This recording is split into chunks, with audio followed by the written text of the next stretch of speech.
반갑습니다. 8월 29일 화요일 큐티 스케치 시간입니다. 오늘 본문은 사도행전 28장 1절로 10절까지의 말씀입니다. 오늘 본문이 이렇게 시작합니다. 우리가 구조된 후에 안즉 그 섬은 멜리데라 하더라. 오늘 이제 본문에 사도 바울과 그의 일행은 파손된 배에서 사실 바다에 다 빠졌죠.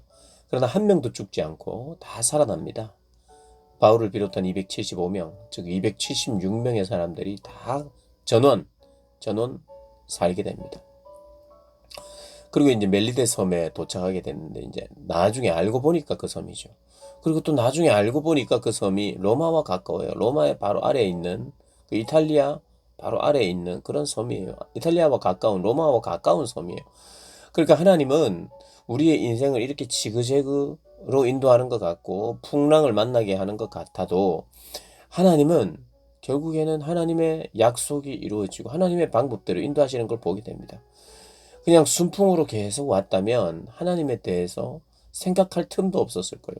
그리고 그 배에 탔던 많은 사람들이 275명의 사람들이 하나님에 대한 하나님의 존재를 바라볼 그런 틈이 없었을 거예요. 자기가 챙겨온 짐들 그리고 옮겨야 되는 화물들 여기에 관심이 있고 그것으로 인해서 내가 소중히 여기는 것을 배에 실었죠. 그것이 돈일 수도 있고 그것이 뭐가 됐든지 내가 생각했던 것을 배에 싣고 선장을 의지하고 배를 의지하면서 그렇게 항해를 하는 거예요. 우리 인생이 그럴 수 있다는 거예요. 그런데 정작 풍랑을 만나자 의지했던 선장도 필요 없고 튼튼해 보였던 배도 다 파손이 되고 다 부서지고 그리고 내가 소중히 여겼던 짐들 가치롭다고 생각했던 것들은 바다에 던져야 되는 어쩌면 이 항해를 우리 인생에 많이 비유하는데 단지 우리의 항해 길에 어떤 목적지를 향해 어떻게 가야 되는지만 생각하는 게 아니라 오히려 이 배에서 짐을 버리게 되고 풍랑을 만나서 의지했던 선장도 의지할 수 없는 이런 모든 것을 보여줌으로 말미암아 우리 인생의 항해에 정말 선장 되시는 분은 하나님 한 분이시고 또 우리가 생각하고 우리가 모았던 짐들 가치롭게 생각했던 것들은 실제로 정말 필요한 것인가를 질문하도록 만드는 본문인 것 같습니다. 어쩌면 하나님은 더 빨리 우리가 늦다고 생각하죠. 하나님은 많이 늦다고 생각합니다. 그래요. 느릴 때가 많아요. 그래서 느릴 때가 많다고 생각할 그때 하나님 우리에게 기억하기를 원하시는 게 있는 것 같아요. 이 모든 것이 하나님의 손에 달려 있다. 나의 계획과 나의 시간과 다른 하나님의 계획과 하나님의 시간. 결국에는 이 모든 것을 하나님이 하신다는 그런 것들을 가르쳐 주시기 위해서 하나님을 바라보게 우리의 시선을 옮기도록 하기 위해서 우리의 시선이 선장에게 배에게 있던 우리 짐에 있던 그런 우리의 예상들 그것을 빗나가도록 만들고 빗나감으로 말미암아 하나님을 더 붙잡고 하나님을 의지하도록 만드는 그런 하나님 의지용 풍랑을 우리에게 보내주시는 것 같습니다. 그런데 결과는 어떻게 되느냐? 비록 짐도 버려야 되고 다 하지만 결국 이 모든 275명의 사람들이 사도 바울을 주목하게 됐어요. 사도 바울을 주목한다는 것은 하나님을 주목한다는 뜻이 됩니다. 왜냐하면 이들은 선장을 주목했거든요. 그러다가 풍랑을 만나고 다 사도 바울의 이야기대로 되니까 사도 바울을 주목하기 시작해요. 선장까지도 사도 바울을 주목합니다. 그래서 사도 바울의 말대로 다 진행이 되죠. 근데 이제 멜리데 섬에 도착을 하고 나니까 그 사람들이 여기 원주민들이 측은히 여기고 동정을 하면서 불을 피워줍니다. 아마 바다에서 이제 한참 있다가 겨우 구조가 됐으니 그들이 이제 살았으니 얼마나 추웠겠습니까? 그래서 이제 불을 피웠어요.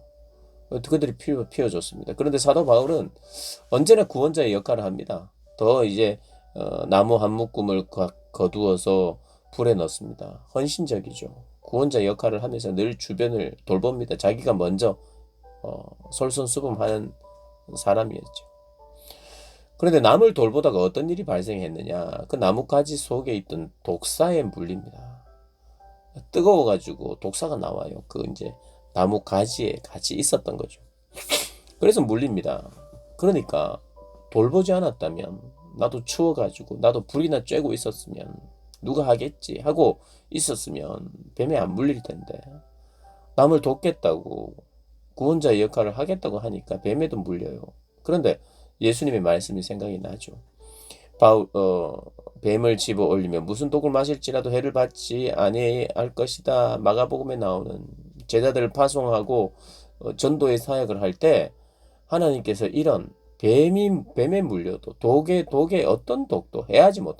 그러니까 하나님의 사람을 전도자를 해할 수 없다는 것이 여기 이제 또 나타나고 있어요. 그러니 독사 이 사람들이 배 선원들이 사도 바울을 주목하게 됐다 그랬잖아요.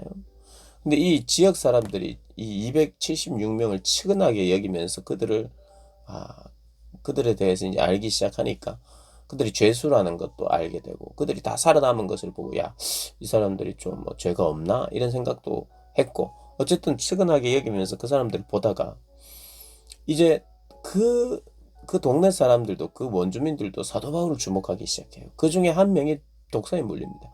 아, 저 사람은 살인자구나. 저 사람은 죽어야 될 사람이구나. 그런데 신기하게도 살고 있어요. 아무런 해가 없습니다. 그러니까 그 원주민들도 사도 바울을 주목해요. 모든 사람들이 사도 바울을 주목하면서 그의 말을 주목하게 되고 듣게 돼요. 그런 기적이라는 게 그런 거죠. 나를 주목하도록 만들어요, 기적은. 기적은 그 사람을 주목하도록 만들고 주목하는 그 사람들에게 이렇게 이야기하는 거예요. 나를 주목하지 마십시오. 나를 통해서 일하시고 역사하시는 하나님을 주목하십시오. 우리는 그래야 됩니다. 그래서 사도 바울이 그렇게 이제 복음을 전했겠죠. 그러니까 하나님의 일을 할 때 물론 모든 사람이 하나님의 일을 하고 전도자를 주목하는 것은 아닙니다만은 복음을 전하기 위해서 주목하지 않는 그들에게 하나님을 주목하게 하기 위해서 기적도 일어나는 것이죠. 그래서 우리가 기적을 위해서도 기도해야 될 필요가 있습니다. 내 자신에게 기적이 일어나기도 하고 주변의 상황 속에서 기적이 일어나기도 하고 그래서 그 기적이 일어나고 그 버블리오라고 하는 그것을 유력한 자의 집에서 사흘 동안 머물면서 버블리오의 부친이 열병과 이질에 걸려 있어 누워 있었어요. 그래서 안수해서 또 낫게 되고 그래서 그 소문을 듣고 많은 사람들이 찾아와 또 병든 자를 낫게 하는 그런 역사가 일어났어요. 그리고 결국에는 멜리데 섬에 3개월을 보냅니다. 겨울을 지나죠. 그동안 뭐 했겠습니까? 사도 바울이 이미 주목받고 있고 기적이 일어나고 병든 자가 일어나고 복음을 계속 전하지 않았겠어요?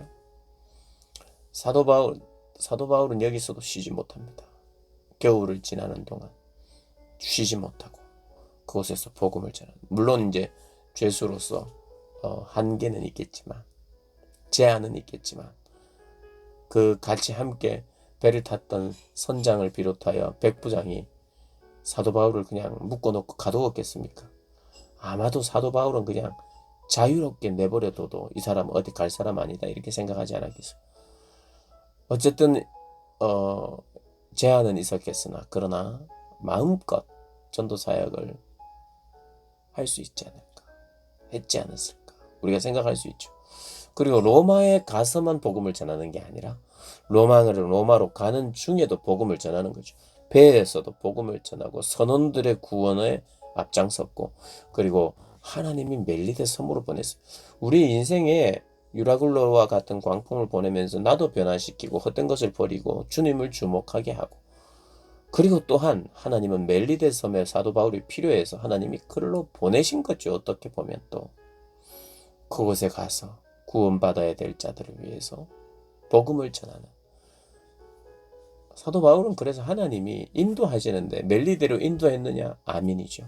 멜리데로 인도했어요. 하나님이 광풍을 만났지만 멜리데로 인도해서 적어도 보블리오 이름이 정확히 거론이 되는 보블리오 집안의 구원이 있었을 겁니다. 하나님의 사람이란 이런 사람 아닐까요? 하나님의 인도라는 건 이런 건 아닐까요? 로마로 가는 것. 물론 로마로 가는 것도 좋은 경로가 아니죠. 죄수로 가니까. 그것도 서러운데 광풍도 만나요. 그러나 하나님의 인도는 이것 아닙니까? 하나님의 인도는 뭐죠? 멜리데로 가고 또 로마로 가게 하신. 왜요? 복음을 전할 사람, 내 백성들이 있기 때문에, 하나님의 백성들이 있기 때문에 그곳에서 예수를 전하게 하기 위해서. 그것이 하나님의 예비하심이고 뜻이고 계획이죠. 그 계획에 우리도 주목해보는, 그 하나님을 바라보게 되는 복된 저와 여러분 되시기를 주님의 이름으로 축복합니다.